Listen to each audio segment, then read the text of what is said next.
মাশাআল্লাহ, এগুলো আমরা একসময় খাইছি, কিন্তু এটা খাইলে জিব্বা টিব্বা সব লাল হয়ে যাবে, কালা হয়ে যাবে। হ্যাঁ কালা হয়ে যায়। মাশাআল্লাহ, এটাও একটা ফুল। মাশাআল্লাহ মাশাআল্লাহ।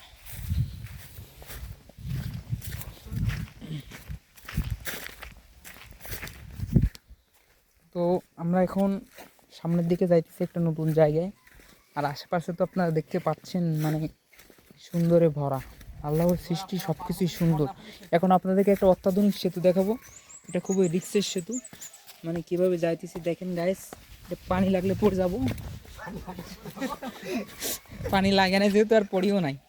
হ্যাঁ ঠিক আছে না, কথায় যুক্তি আছে। দেখেন আশেপাশে পাহাড়। আসলে আমরা এই পাহাড়ি এলাকায় ছোট থেকে বড় হলাম।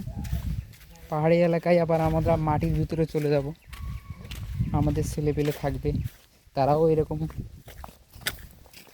তো সামনের দিকে কি আপনাদেরকে দেখানোর চেষ্টা করব। বন্ধুরা, এখানে এগুলো ভাইগা বাঁশ নাকি মিতা বাঁশ নাকি ফিতা বাঁশ এটাই তো জানি না। আসলে এগুলো মনে হয় ভাইগা বাঁশ হবে। এগুলো বাঁশের গিরা বেশি। এখন এই বাঁশ নিয়ে আপনাদেরকে একটা কথা বলবো আমি। বাঁশটা এমন জিনিস, একজনে দিতে ভালোবাসে আরেকজনে খেতে ভালোবাসে। পরে দুজনেই পরে আফসোস করে, কেন আমি দিলাম আর কেন আমি খেলাম। আসলে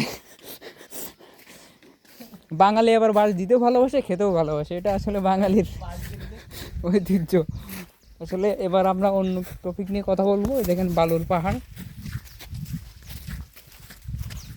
পুরোটাই বালু। এই বালু একদম পিওর বালু দিয়ে আপনারা বিল্ডিং তৈরি করতে পারবেন। এই বালু নিয়ে আপনারা বিল্ডিংয়ের সাথে সিমেন্ট মিক্স করে ঘরের কাজ করতে পারবেন। এই বালু নিতে চাইলে আমার সাথে কন্ট্যাক্ট করবেন। এখানে সরকারি অনুমোদন দেওয়া আছে বালুর জন্য, সমস্যা হবে না। আর এদিকে জমিন আশেপাশে দেখতেছেন সবগুলো আমি নিছি। সামনে এখানে একটা পর্যটক এলাকা করব, এই যে পাহাড়ের উপর দিয়ে ঝুলন্ত ব্রিজ দেওয়ার চিন্তা ভাবনা করবো। এখানে বিলিয়ন বিলিয়ন ডলার খরচ করতে হবে। অবশ্যই সমস্যা হবে না, ব্যাংক ব্যালেন্স যেহেতু আছে। সাথে আমার এই ভাই সহযোগী। সবসময় একটা কথা আপনারা মুখে রাখবেন, অ্যাটম খাও চাপার জোর বাড়াও। ফুলটা অনেক সুন্দর। এখন আমি আপনাদেরকে অন্য একটা ভিডিওতে আরও সুন্দর সুন্দর জায়গা দেখাবো। আজকের এই পর্যন্তই। হ্যাঁ থাকবেন, সুস্থ থাকবেন, বাই বাই।